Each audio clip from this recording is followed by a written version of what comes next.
Hello, welcome to a Tinge Ginge. Now today I'm going to be showing you a few of the tricks I use to get my males and my females to breed. Now before you get too excited, there's no secret recipe that I'm using, there's no amazing new way that I've come across to get them to breed instantly. It's something that people have been doing for a long time, and I've just sort of done it in my own little way just for something that I think is going to work better for me basically, just because I don't like mess. I don't like messing the snakes about too much, and for me it just keeps it contained in a little pot, and I've had the best sort of reactions from it using this method. It's only going to be a quick video because, like I said, it's nothing new, it's nothing special, but for me it works. So what I'm going to do is I'm going to show you how I sort of start off pairing my snakes, and then I'll show you the little bits and pieces that I do just to try and entice that male and the female, just to try and get them into that breeding mode, if you like. Because I've got a few snakes that are a little bit stubborn. I don't know what's going on. I don't know if they've had a falling out at some point or what, but I've got these two snakes, they're just not interested. I have got this little pot of love, as I call it, in there in a minute. Whether it's working or not, I'm not too sure. I did post a video on my Instagram showing the male all over it, and literally within seconds of putting it in there, he was on it, his tongue was flicking like mad, and he was going absolutely crazy over this little pot. So whether it works or not, I don't know. I did put the pot in last night, I've come down this morning, they're sort of cuddled up together, but they're not locked. Whether they did lock, and it was a very brief locking, I don't know. But yeah, I haven't actually seen any lock yet, so it's just one of them things. But yeah, what I'm going to do is I'm going to break down how I pair, what the processes are that I go through, and then I'll show you my little magic potion that I use just to sort of try and get them in the mood for breeding. Just sort of add a little bit more sort of competition to the mix, if you like, but I'll go into that shortly. So this is my female Mojave that I've got. She did give me a clutch last year. She was the one that produced the GHI Mojaves for me. One of those GHI Mojaves is just super dark. And also when she does produce her clutches, they come out extremely bright. So I don't know if there is something else at play in her. I'm guessing it's something that I can try and prove out with this next clutch. But yeah, she's a nice looking girl. I think she's probably pushing 3 kilos. I think she's around 2,700 grams, so she's getting some decent size on her now. I have actually paired her a couple of times to this male, and she looks like she's going to go for me. I did feed yesterday, so she shouldn't be too active. But yeah, this is my female that I'm going to be using just for demonstration for this. The guy I'm going to be using doesn't really need this because he's just an absolute, how can I put it? Let's just say he's a stud. He basically goes in and he gets the job done. I could put him with a piece of hose pipe and he'd lock with the hose pipe as well. So yeah, I know he's going to get the job done for me, but I'm going to use it just on this pairing just because all the others have got this little tip in that I've mentioned. So before I do actually put the male in, what I like to do is I just like to give these tubs a little spray down, and I've just got one of these little spraying units you can get. I think I got it from B&Q for about 20 quid, and these are absolutely brilliant. I use these to spray down all my females before I pair them, and just do general misting if it is quite sort of dry in there, just try and get that humidity up.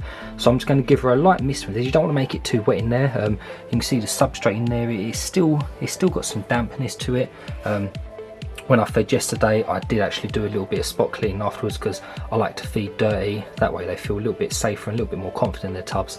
And then once they have fed, then I'll go in and I'll do a little spring clean. See, there's a little bit of urate in the corner there, but yeah, just go in there and just sort of pick out all the bits that don't need to be in there. So yeah, what I'll do is I'll give this a very light spray. I'm going to try and avoid spraying her in the face because no snake likes that, and I'm going to keep it towards this cool end as well. I'm not going to do it near the hot end, just because it will evaporate too quick, and I think that's going to produce a lot of condensation on the front of the tub, and you can see I don't really have a lot of condensation on my tubs anyway, which is brilliant. But yeah, I just want to try and keep that down to a minimum. Just come back, don't escape. So I'm just going to give it a light misting all the way over, and that's it. Literally about 2 or 3 sprays. And the reason I do that is, one, ball pythons tend to get quite active when they have like a thunderstorm or rainstorm. Because this garage is quite enclosed, they don't really have any access to the outside elements. So what I'm doing is I'm just spraying that water on there just to sort of simulate sort of rainfall and moisture in the air, just to try and kick them into that breeding mode. And And also what it's going to do is where the female's been and she's urated in the corner and a little bit of shed here and there, it's just going to kick up them scents and those pheromones for the male. It's just going to sort of switch him on a little bit more. So that's the first thing I do, give him a good spray down, not too wet, just enough to sort of make that top layer a bit moist, and yeah, just get them scents flowing. So what I'm going to do now is I'm going to show you what I call my little pot of love, how I get it ready basically, and why. So let's quickly jump straight into that. Okay, so now we're going to get onto the part which is what you probably all clicked for, and that's what I call my little pot of love. Now it's nothing exciting, it's exactly what people have been doing for years and years and years, what I believe, and the way I'm doing it is just a way to sort of keep it contained, so you're not sort of spreading it around the tub of the female that you're putting it in, things like that. And you'll see what I've used is a little deli cups. This is a little 4-ounce deli cup. This is actually what I use for my hatchlings, and they actually sit inside the little 3D printed water bowl holders that I've made. If you haven't seen that video, go over to my YouTube, go and find it, go and watch it, because it's well worth a watch. I think it's a brilliant little idea. And yeah, these are little 4-ounce deli cups, are absolutely perfect. And what you'll need for this is you will need a lid as well, just so you can keep all of this contained. So like I said, this is not snake Viagra to make them 100% want to breed. There's no chemicals or anything in that. It's literally as simple as what I've got here now. It's going to be a little bit grim, but if you're like me, I like to my snakes are healthy, and it involves collecting this sort of stuff. So I will collect a snake shed, I will collect snake poo. I think there's a little bit of coconut on that, and that's not because I've got some weird scat fetish, it's nothing like that. It's literally just a case of I want to make sure my snakes are healthy, make sure they're digesting the food properly. Even the urates, I think is important to have a look, just to make sure there's nothing wrong with your snake. Obviously when your snake goes to the bathroom, you want it to be a nice sort of solid lump.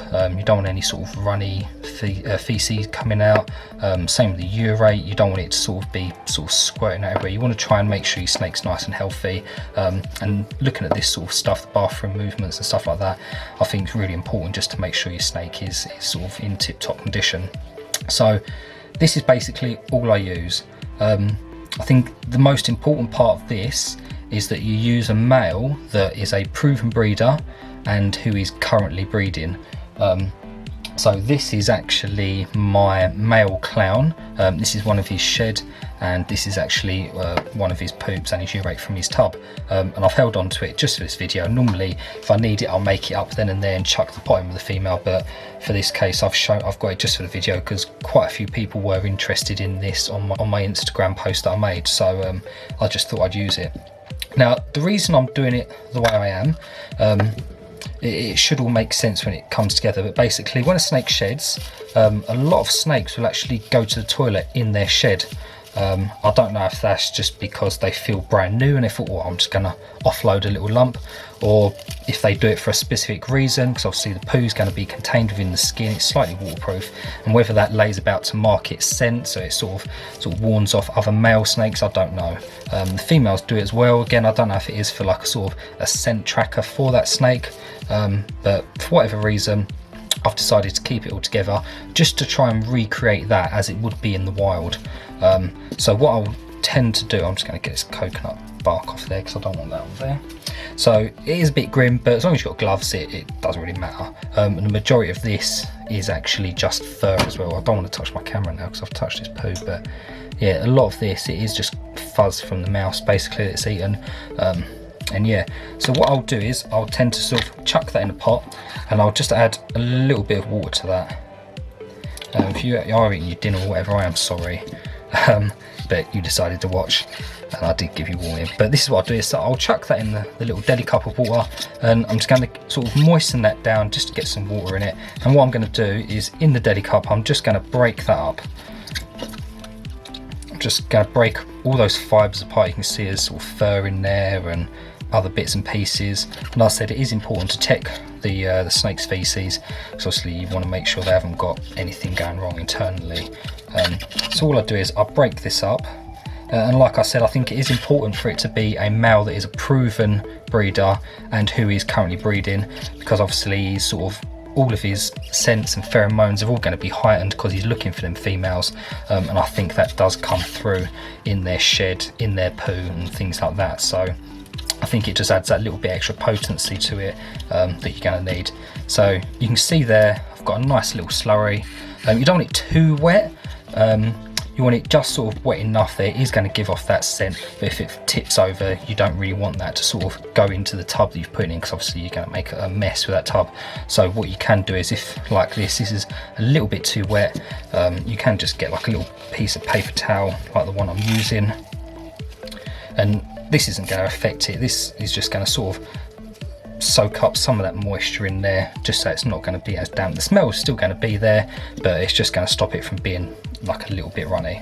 And once you've got all that done, that's basically the messy part of the way. You can ditch the gloves from this point, unless you don't like touching snake skin with your bare hands, then keep the gloves on. It's entirely up to you, but I don't want to be spreading poo everywhere. And then what I'm going to do is I'm just going to get the shed, and I'm just going to unroll it. You see, this was a perfect shed. He got this off in one go, which is always satisfying to see. I'll tell you, I'll use this bit just because it's quick and easy. So I've got a piece of shed there, and obviously that's got all the snake scent on it, all the snake's pheromones and things like that. And all I'm going to do is I'm just going to break a section off. So I've just got a piece of skin just like this, and that's going to be ideal. I'll sort of try and open it up a little bit just to try and get a little bit of surface area, just like that. And then the lid part, obviously the snakes have got an extremely good sort of sense of smell. They use their tongue to taste the air and things like that. If I was to cap this off, they'd probably still be able to smell it, but I want as much as that pheromone coming through as possible. So what I'll do is I'll just use a little screwdriver, but I'm just going to pop a couple of holes in the lid. You don't want the holes to be too big, because like I've said, the snakes are going to come up to this, they're going to investigate it, they're going to see what's going on. They probably are going to knock it over, so you don't want to have like huge holes, huge gaps, because you want to try and keep as much of that nastiness in that pot as you can. Yeah, you don't want it sort of, if you've just changed the bedding on your snake, you don't want this sort of going everywhere. Another thing, when I'm breeding, I do try and limit the amount that I clean the tub of the female, because obviously again you want that scent in there. So rather than doing a full proper clean, I probably will just spot clean every now and again, leave a little bit of urate in there, a little bit of poo. It's not going to harm the snake at all, it's not going to smell ridiculously loads, but I do leave that in there just for the male, just to give him a little bit of a kick as well from the female side of it. So you can see there I've got 3 little holes I've popped in the lid. That's just going to sort of let that scent out. And what I'm going to do is, like I said at the beginning, I'm going to try and replicate what they do in the wild. So they'll shed their skin, and imagine this is the tail end. This sort of end here will have a nice big turd in it, and then that just gets left on the floor. And that's what I want to replicate. So all I'm going to do is, taking the skin, I'm just going to sort of partially put it in there, and then I'm going to trap it in place with the lid, just like that. So as you can see, that's basically replicating what would happen. This is the skin, and this is the turd that they've left in the skin, basically. And that's it. That's all it is. It's no big secret. People have been putting male skins in with snakes for years, as far as I'm aware. They've been putting other feces in the tubs. Even going as far as taking the actual sperm plugs from a male, rubbing them on the female as well and around a vent area, just to try and get her going. I'm not that grim. I don't want to start milking snakes for that purpose and doing that. I don't really want to do that. That's too far for me. But if you do it, then good on ya. You're just sort of adding that extra little bit of an edge to your breeding, basically, just to try and get them to go. So yeah, that's all it is. So you can see it's a nice little pot of love that I call it, and it seems to be working. If you looked at my Instagram, you saw that snake. As soon as I put that tub in, he was on it straight away. He was all over it, sniffing it, and you could tell by the tongue flicks that the tongue flicks were quite rapid. Just shows that he was really interested in it, giving it a good look. And yeah, the reason I do it this way is just to try and sort of cut down on the mess. You could grab the turd and chuck that in with the female, but they're going to be moving around together in it, smearing it everywhere if it is a bit wet and stuff like that. And I just think this is a nice simple little way to keep it all contained. So as soon as you take that male out, you can take this pot out and just chuck it away. Basically, these tubs are little deli cups, are ridiculously cheap. I think I got a pack of 100 off of Amazon for about £8. Really cheap. If you want to be cheaper, I suppose you could keep it and wash it out and reuse it, but it's just not worth it. But yeah, this is it. This is my little pot of love that I showed. I've been doing this for quite a few months now. I've had quite a lot of good success with it.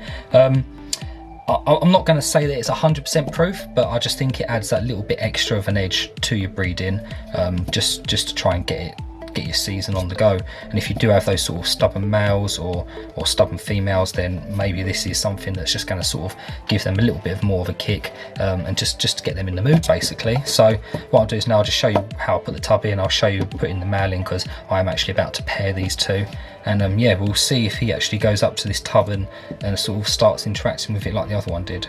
So this is the male I'm going to be pairing to my Mojave. This is my pastel blackhead 100% hypo. He's the one that actually produced those pastel hypo blackheads for me. He's an absolute beast. Like I said, he locked with absolutely anything and everything. And yeah, so that's what I'm doing. Idea of this is because I want to make some Mojave blackheads. He has got a pastel, but I'm not too interested in the pastel, to be honest. I'd rather I just got the Mojave blackheads, because eventually I'll be putting that into pied and trying to make Mojave blackhead pieds and a few other combos with that as well.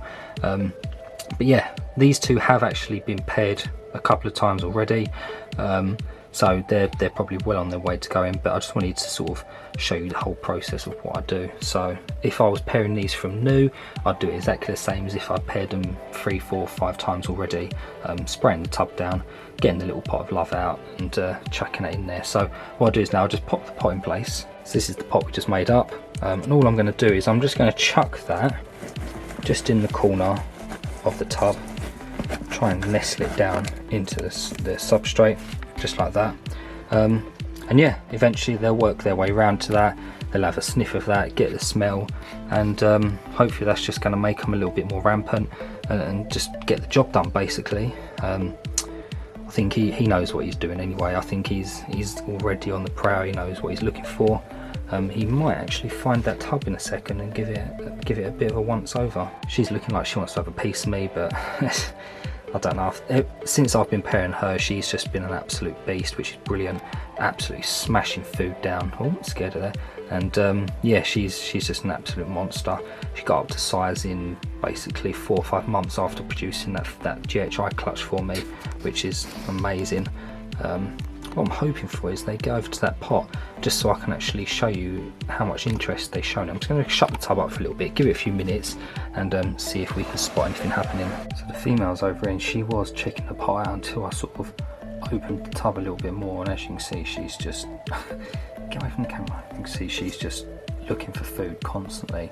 But she was right on this pot having a good old sniff then. You can see the tongue flicking was really, really fast. Yeah, having a good old smell. You can see the guy over there, what he's doing. He's again, he's checking everything out. He's having a good old sniff about. So if we can focus on him, he's a bit far, but you can see his tongue flicks there. You can see how quick they are, how rapid they are. He's having a good old smell about. So that's probably just him checking out the female. I don't know if he's got sort of scent of the little love pot yet, but he's having a good old look around. And I've got no doubt that eventually he will make his way over to this corner and he'll find that little pot. The reason I chuck it in the corner down there is just because it's out of the way really. I'd expect them to sort of hang around this middle area of the tub. The only time they'll be down this end is if the female is sort of bowl wrapping or cooling down. This is the old style bowls I used to use. I do have some new ones on the go at the minute that I'm just currently working on. But yeah, you can go through and see my YouTube videos, you can see what I'm doing to sort of change them up. But yeah, you can see he's got a little bit of stuck shed. That's really annoying, I didn't see that. A little bit of stuck shed in his neck. Oh, I'm not going to go, I'm just going to leave him to it, I'm not going to pull it off. But he's sort of having a little smooch around. You can see she's back over onto the pot there, having a sniff around the pot, sort of seeing if there's any males around. And basically all I'm doing is sort of, she's got the scent from that male there, she's got the scent of that male in there, so hopefully that's going to give her sort of a bit of a kick just to get going. And then obviously he's got the scent of her. She was doing some twitching. She did have a little bit of tail wagging, which I saw, which was brilliant to see, since they've only been in there about 10-15 minutes now. But yeah, as soon as he comes over and gets a waft of that as well, I'm hoping that's just going to make him think, right, game on, I've got to beat that other male to her, and basically just going to get the work done. That's the whole idea behind it. So what I'm going to do is now I'm just going to close this up. I don't want to mess them about too much, but yeah, hopefully that's sort of helps you a little bit more if you have any sort of troubles trying to get your males or your females to go. Maybe this little pot and spraying and things like that just give you that little bit of an edge, just to try and get them turned on that little bit more. So that's a little look into how I sort of get my females ready, prep the tubs, get that little pot in there, just sort of add a little bit more scent, a little bit more competition for the males. And yeah, that seems to be working for me. To where all of my snakes have locked. I think I've got two that have been quite stubborn. I don't know if it's because when they were bred, maybe it's too soon. I'm not sure, to be honest. One of them's never been bred before, so I think that might be an issue. And the other one did breed for me last year, but I think she's just not ready to go yet, basically. It has been, how long it's been? It's probably been about 11 months when she laid the last clutch. And I don't like to pair sort of within that year, but I thought because the season is starting for me, I just wanted to get that male in there, start the ball rolling, and just sort of start to get him ready, because he's a first time male as well, so hopefully he'll get a little bit of practice in before it actually comes to the proper crunch time, and then he can get the work done. But yeah, that's how I sort of run through everything. I hope you've enjoyed that. I've tried to make this video as short as possible. I feel like I've just talked forever and not stopped, but I just want to try and get as much information out to you as possible, as much as I know, just to try and help you out, basically. But if you do have any problems, then reach out to me through YouTube or my Instagram. Send me a message. I'm always available. I sort of respond pretty much instantly. And yeah, it's just all about helping each other out, helping the hobby, helping the community, and just growing with each other. A few people are asking me about these tubs behind me. I've got a few more modifications to do to these. So you see I've got the dividers there, they're working absolutely brilliantly now. The one thing that I have an issue with at the minute is I don't have anywhere to put my cards. I've got a pile of cards over to the side, and that's sort of my feeding records and weights and things like that. I could wedge them in between the tubs here, but it's just a bit annoying. So I've got one more modification to do to these. I'm going to be using a Dremel tool to actually cut this out to get what I want, and I've got a 3D print a part for my Dremel. I probably could go buy one, but it's not going to be the right size that I want. So basically I've just designed something and I'm 3D printing that now, that's going to hopefully get this done. So I probably will do a video on that just to show you how I'm sort of modifying this again. A little clue is there's this little section here. What I want to do is I want to put like a little slot in there, like a little letterbox sort of thing, not a letterbox, but just a little slot in there, and basically that means that I can get my feeding card and weight card or whatever, and I can actually slot that in the front there, so it's underneath the snake, it's out the way, it's tidy, and yeah, I don't have to worry about sort of having a pile of them to the side. So yeah, that's working a treat at the minute. Yeah, dividers are going absolutely brilliant. You can see I've got this whole side divided now. I've actually purchased another 10 of these tubs, so you can see I've got 1, 2, 3, I've got 4 columns here. That's going to be a 5th column, and then that means I've got 50 tubs here. It's quite high, you can see it goes from there to there, it's basically to the roof of the garage. But yeah, I've got 50 tubs there, and by the time I divide it up, obviously that then turns into a rack of 2, so that's actually 20 tubs I've got there. So at the minute I've got rack space for 70 hatchlings. If I wanted to, I could divide the entire load up and I could probably have space for 100 hatchlings if I wanted to, but I'm not going to do that just yet. I'm working on a custom rack. I've been emailing the supplier for the metal that I'm going to be using. I'm just waiting for a few more details to come back so I know what to order. But yeah, once that's here, I'm going to start work on my actual grow on rack, and hopefully that works an absolute treat. But if I can show you up here where this tub's missing, you can see I've got them cables at the back. That is my heat, so all 50 or all 40 of these ones I run off one single piece of heat cable, and I have not got a single issue with that. It's absolutely brilliant. It's 40 tubs, one plug running the whole lot, one thermostat, and yeah, it is absolutely spot on, bang on. I can't fault it enough. And you can see all the pegs, these ones here, I've got a pegging system. I will go through this again because I think it was the first video I ever made I actually did on this, but I've got my own little weird OCD system and it works for me. But basically you can see the pegs that go across, these are all the snakes that are fed. On my hatchlings, these are either in shed or they've eaten, and you can see that means that peg there means that both of them have eaten. A single peg on that side means that this snake has eaten but this snake hasn't. And yeah, the colours mean different things and stuff like that. And yeah, I'll go into that into another video. But as you can see, if I show you all the pegs, you can see they've all turned sideways. Same with this side. there's that one up there. The ones that aren't there, they're either in shed or they're just being a bit weird with me. But yeah, as you can see, the pegs will turn sideways. The ones that don't have pegs, they're into breed. So as you can see, that's my pastel blackhead 100% hypo. He's gone into breed. This down here is my Mojave leopard. This one there is my clown. This is, I can't remember what this guy is now, but yeah, so that's my little rack. So if you haven't seen the video that I've been doing on these little dividers, go check them out. Well worth a watch. And while I'm here, I'll quickly show you the hides, because I've only posted it on Instagram. I've not actually shown it, so let me quickly go get them. So yeah, these are the custom hides that I've been making. I'm so happy with the way these turned out. They are literally perfect for what I want. Strangely enough, I do really like the orange. You can see that the type of plastic I'm using, I don't know if it's going to come on camera, you can see all the little grated grooves and stuff on it. This plastic actually prints partially clear. You're probably not going to be able to see, you can just see my fingers through it. So yeah, this plastic prints, it's like a frosted plastic, and I was using that just as a tester, just to see how these would turn out. I think they look absolutely awesome like that. I love the pattern on them, I love the colour on them, and yeah, that's how they are looking. Just got to do a little bit more work just to get these mounted. Obviously these aren't actually in place, but in one of my previous videos I did say that I'm using magnets. You can see there's a magnet there, there's a magnet in the corner. All I'll have to do is I'll have to put a magnet in each of these corners on here, and then all that's going to do is that will magnetize to that corner there, and those, they're not going to go anywhere. Basically the snake shouldn't be pushing them around too much. And yeah, they're the custom hides that I've been working on. These little tubs are absolutely brilliant. Literally, I don't think they're meant for snakes, I think they're meant for just general storage, but as you can see, I've customized them completely to house my hatchlings basically, and I think they're ideal. I've made these, I've made the bracket, or this I haven't made, but this whole thing here I've made.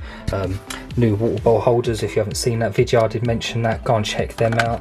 They're absolutely perfect for what I want. Snake can't knock this over, there's no water bowl mess. I've got the little custom nameplate on the front that I can stick all my information on. And yeah, once I've done a little slot on these here, I can put all my information card and stuff like that in there. So yeah, really excited with this.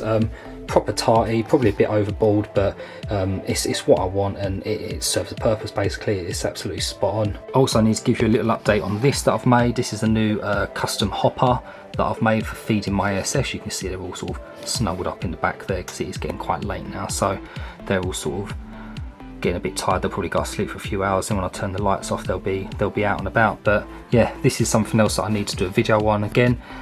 Something that I've 3D printed, designed myself. I've not seen anything else sort of out there like this. So yeah, that's going to be another video coming up as well. So as you can see, I've got a lot going on. There's a lot I need to do videos on, there's a lot I need to show you. I have got a clutch due within the next week and a half, which is really exciting. It's going to be that pastel blackhead hypo. He's actually been bred to my pastel clown female. She's looking absolutely incredible. She's literally going to drop any day now. I think she's probably about 3-4 days, but she's looking like she's going to go really soon. So I'm really excited about that clutch. I've been pairing, I literally last minute threw my ultramel male in with my albino female. She's possible pastel, but I don't think she is, but it's possible pastel. So yeah, I'm really excited about that pairing. There's a few other bits and pieces going on, but I can update you at a later date. So yeah, it's well worth subscribing to the channel because you don't want to miss a video.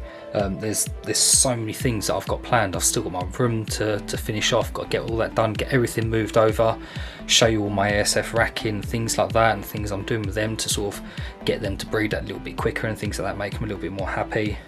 Yeah, tubs here, this is all going to be in a custom rack itself, because they are all interlockable, they all stack up, which is absolutely brilliant. They're actually dead sturdy, but I'm going to be making a little new platform for them to sit on. And I've still got to make my own custom incubator. I do run an incubator with a Viv. If you haven't seen that, go check that out. But yeah, I am going to be making my own custom Viv that I'm going to use. It's basically a Viv, but I'm turning it into an incubator, but I'm building it from scratch basically. So yeah, there's so much coming up. It's just having the time to film stuff. It's just an absolute nightmare. But yeah, stick with me, subscribe to the channel, go hit up my Instagram, go have a look at what's going on over there, because everything gets updated on there first before I release a video. So yeah, we're absolutely smashing it. We're over 1,000 followers on Instagram now. I think we're on about 180 subscribers on YouTube, maybe I think 187 actually at the time of filming this, so well on our way to 200. And yeah, it's just absolutely amazing. I've been speaking to loads of you through Instagram and stuff like that, and yeah, it's just amazing. I love meeting new people. I love sort of speaking to you and finding out what you've going on and trying to sort of give you a little bit of knowledge that I've got. And yeah, I'm just absolutely loving it. And yeah, there's a lot to come, so bear with me. The videos are coming. I'm a one-man band doing it all on my own as well as working full-time. So yeah, it's all coming along slowly but surely. But thank you for watching. I really do appreciate it, and I'll see you in the next one.